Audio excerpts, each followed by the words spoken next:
Assalamualaikum warahmatullahi wabarakatuh. Jumpa lagi dengan saya Kang Pranoto Channel. Kali ini saya mau menjawab pertanyaan yang ada di kolom komentar saya loh. Pertanyaannya gini. Nih, kenapa VOC ini nggak boleh dicampur dengan pestisida apapun? Ini jawabannya dan penjelasannya.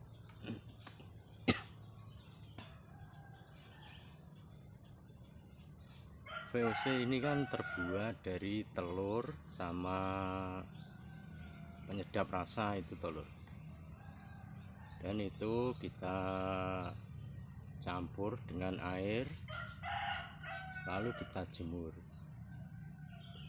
Proses menjemurnya itu kan mengembangkan bakteri yang ada di telur itu telur.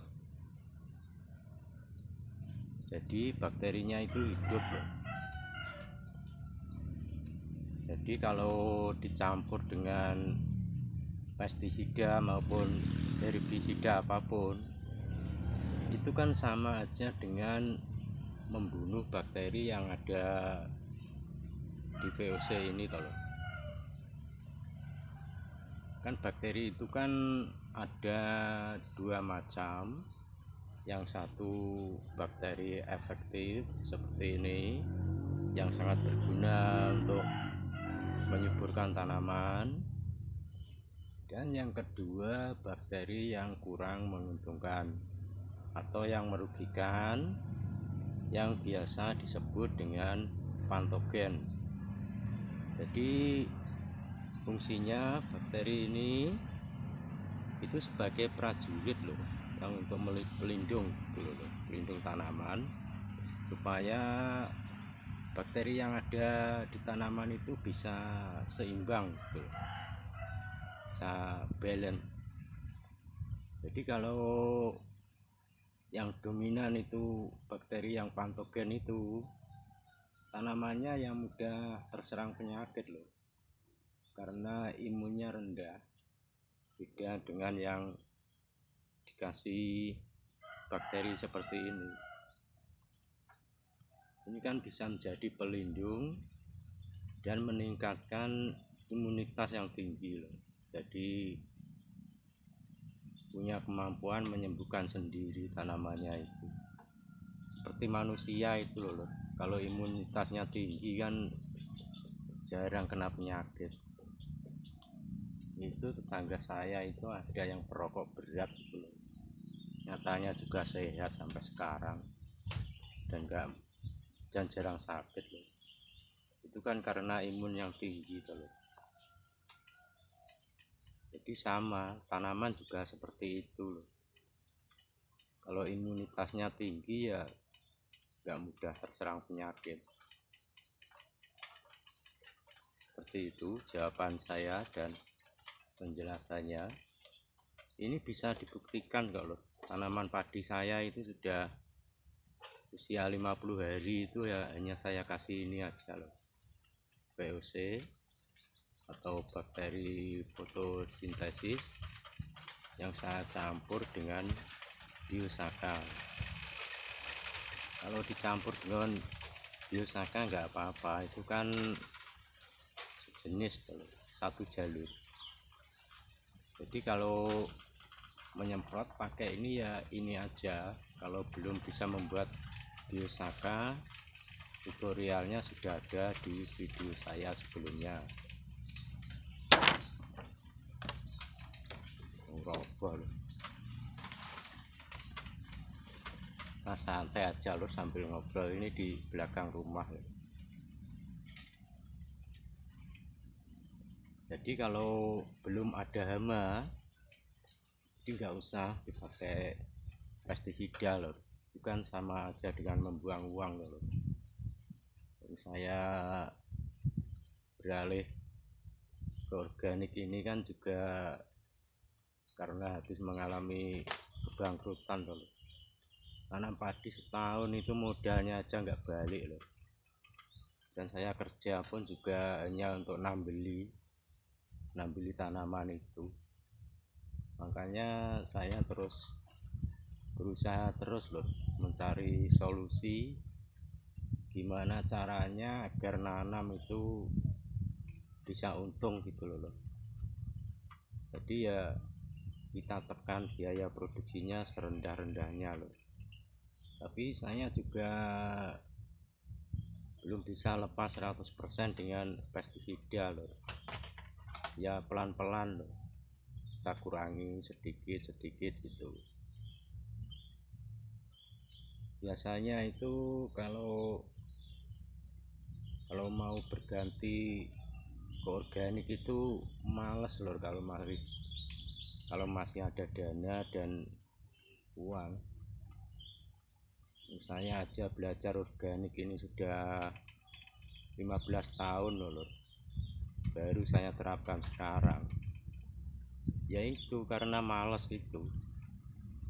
Dulu saya kan pernah loh, waktu kerja di penggilingan padi itu direferensikan bos saya untuk ikut pelatihan organik di Madiun. Itu mentornya namanya Pak Kunto. Itu dijelaskan secara detail bagaimana cara membuat bokasi, cara menanam tanaman padi atau apapun dengan menekan biaya serendah-rendahnya loh, supaya untung gitu loh. Tapi ya itu males loh, hawanya itu loh males. Bayangkan loh, 15 tahun loh baru saya terapkan sekarang. Itu pun karena saya mengalami kebangkrutan itu. Menanam padi aja nggak balik modalnya, gimana gitu. Makanya saya terus berpikir keras terus gimana caranya supaya nanam itu bisa untung. Makanya ini sungguh-sungguh loh saya membuatnya. Ini bisa loh dibuktikan. Yang nanam yang gadon itu loh sampai pari itu, sampai biah itu loh, baru saya kasih pestisida. Dari awal ya hanya ini, karena waktu itu kan belum bisa membuat biosaka loh, makanya masih ada wereng.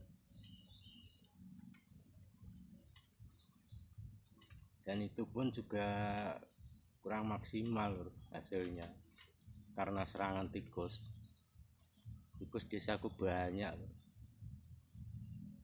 Makanya panenannya itu gagal yang kemarin itu. Ya, dapat hasil ya sedikit loh, nggak kepotong biaya produksi. Yang gadon itu kan banyak biayanya itu. Makanya sekarang saya sudah melakukan semi organik. Semi organik itu paron gitu loh. Jadi kimianya separuh, organiknya separuh. Saya belum berani lepas 100%. Ya saya kurangi sedikit gitu kimianya, saya ganti dengan organik. Nanti kalau sudah yakin 100% ya beralih ke organik terus loh. Kita nggak memakai kimia lagi kalau sudah mahir ke organik. Seperti itu penjelasannya lor. Itu sudah saya jawab pertanyaan yang ada di kolom komentar itu, yang ada di video shot itu loh. Itu kan penontonnya 32.000 loh.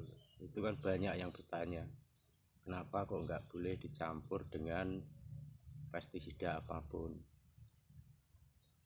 Ya itu kan jawabannya kurang lengkap karena hanya tulisan. Yaitu kalau dicampur itu kan sama aja dengan membunuh bakterinya itu. Kita aja mengembangkan bakterinya supaya berkembang banyak, kok malah dicampur dengan pestisida. Itu kan lucu loh kalau dicampur itu. Seperti itu penjelasannya. Semoga video ini bermanfaat. Billahi taufiq wal hidayah. Assalamualaikum warahmatullahi wabarakatuh.